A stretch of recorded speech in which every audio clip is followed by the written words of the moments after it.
Welcome to this lesson on swapping, adding, and removing from arrays. First, let's take a look at swapping. Here I have two variables, var a and var b, and they have the values of 4 and 8. In order to swap them, you would think I would just have to take the two values and make them equal to each other. Fortunately, in most languages, this doesn't work.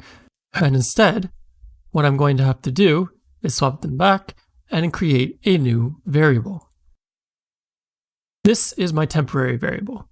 I will use it in order to swap them. Otherwise, I will replace one of my variables with the other's value and lose it completely. The temporary value will hold it while I am doing my swapping. First, what I'm going to do is give my integer temp a value, namely that of variable a.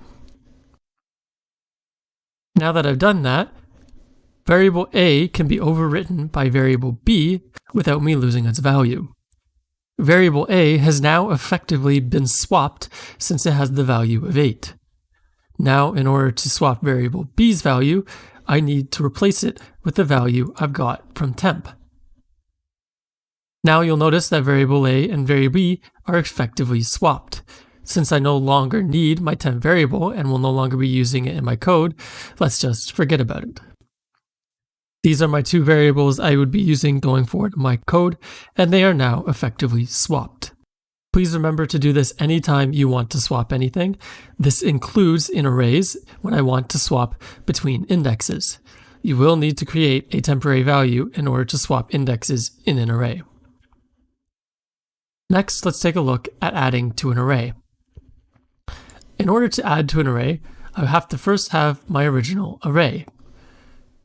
In order to add to it, I'd have to have a new values, such as 9, and if I want to add it to the end, unfortunately I can't do this since the size of an array is already set.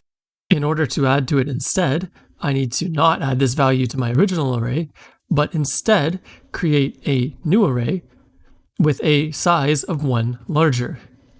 What I will then do is copy over my values one by one to my new array. Now, unfortunately, this does not add to my original array since my new array has a different reference. So what I will change is I will use my original array and make it the same reference as my new array. Keep in mind this is possible due to the fact that arrays are references and not passing by value. Now, let's take a look at removing from an array. We're going to start with the same process where we have an array. And then we're going to look at it the same way we did before. We can't simply remove that last element from the array, or for instance, if we want to remove element 0, we can't do that either. So what we're going to do is create a new array with a size of 1 smaller. Then we're going to need to copy down all of the values that we want to keep. In this case, I'm going to say that I'm going to remove the value at index 4, which is, in other words, the value of 0. I'm going to need to copy all my values down. However, in order to do this, I'm going to need to do something a little different than we did when adding to an array. What I'm going to do is go index by index through each of my two arrays. I'm also going to mark where the element I want to remove is. So let's start at index 0 of each of my arrays. And I'm going to copy the value from my original array to my new array. Then I'm going to increase both of their indexes by 1 and copy them again. I'm going to repeat this process until I get to the index of the element I wish to remove. Once I reach 0, what I'm going to do is not copy the element, nor am I going to increase the index count for my new array. Instead, I'm only going to increase the value of the index for my original array. Then I will copy that over to the index that I was previously on for my new array. Once again, I need to remember that I need to replace my original array's reference with my new one. Now let's take a look at how you do this in code in Java. First, let's take a look at swapping just normal variables. So I'm going to create two variables here, integer a and integer b, with the values 5 and 3. Then, in order to swap them, I'm going to create my temporary variable. I will create it and call it integer temp. I will then say that temp is equal to the value of a. Always remember to start with the temporary variable first. If you start with any others, you will lose their values. Next, I'll make a's value equal to b.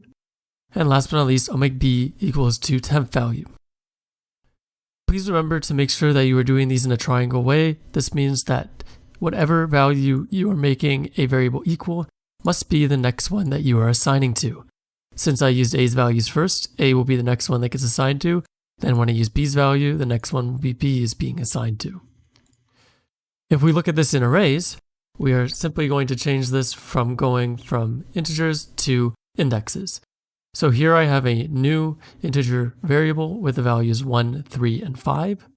What I'm going to do is say temp is equal to the value at my first index. We're going to say that the value at our first index will be replaced by the value at at index 2, in other words 5. And then finally, we're going to say that the value at index 2 is equal to temp. If we run this using a loop that will print through our integer array, we should have 5, 3, and 1, meaning that 5 is now at the first value and 1 is at the last. Next, let's take a look at adding to an array. So what we're going to do first here is create an int array with the values 1, 5, 3, 5, and 2. Next, we're going to specify what value we're going to be adding to our array and put it into an integer called new element. Then I'm going to make an array that has a length of 1 more than our original array. So here I have int array 2, and it will be equal to a new int array that has a length of +1. Since I am adding one element, I will make the length +1. If I was adding more elements, I would make the length longer by the amount of elements I was going to add. Next, I'm going to create a for loop which will go through my integer array, my original one, and I will copy over all the values from the original one to my new array. We've looked at this before. Please keep in mind you are copying them over index by index. Finally, when the loop is complete and I've copied all of those over, this means that the only index of my new array that is not filled yet is the last index. So I will fill that with our new value. Namely, I will go to index length -1 and assign it to the value that new element has. Last but not least, do not forget to overwrite your original array with your new array so that the original arrays will now reference the same array as the one we just created. Next, let's take a look at removing elements from an array. The process is very similar, however, we are going to be instead creating an array of a length 1 less. So I'll go through all the same steps before. The only difference is I will have another variable, namely the index, that will be keeping track of the index in our new array. My new array will have a size of 1 less than our original array, since we are removing one element. And then I will copy all of my elements again, except for the one I want to remove. I will keep the same for loop, except I will add an if statement that specifies the index I am going to remove. When I is equal to the index I am going to remove, I do not want to run what is inside my if statement. For all other values, I am going to copy over the value from my original array to my new array. However, I am not going to copy to index I am going to copy to index. This is because I will increment the value of index only when we have not encountered the index we are going to remove. This means that once we encounter I is equal to 2, index will now be 1 less than i's value, since int array 2 would have a size of 1 less than our original array. We need to make sure that index will always be 1 less by the end. Finally, we are going to do the same step we did before, where we will replace the original array with our new array. Last but not least, let's take a look at split. Split is a way of taking a string and turning it into an array. Namely, by removing a specific character from it as a way of separating each of the parts that will be new elements. I'm going to create a string array here, and I'm going to make it equal to name.split. Notice how the variable here must line up with the variable of the string I want to create an array of. And then I'm going to put inside the brackets my delimiter.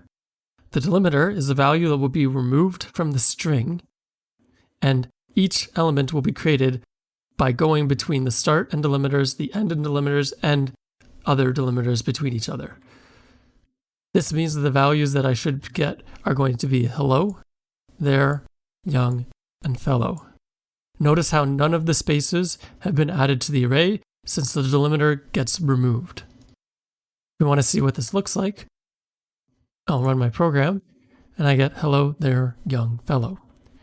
And now, if I choose to instead use an empty string, this will separate them by every single character.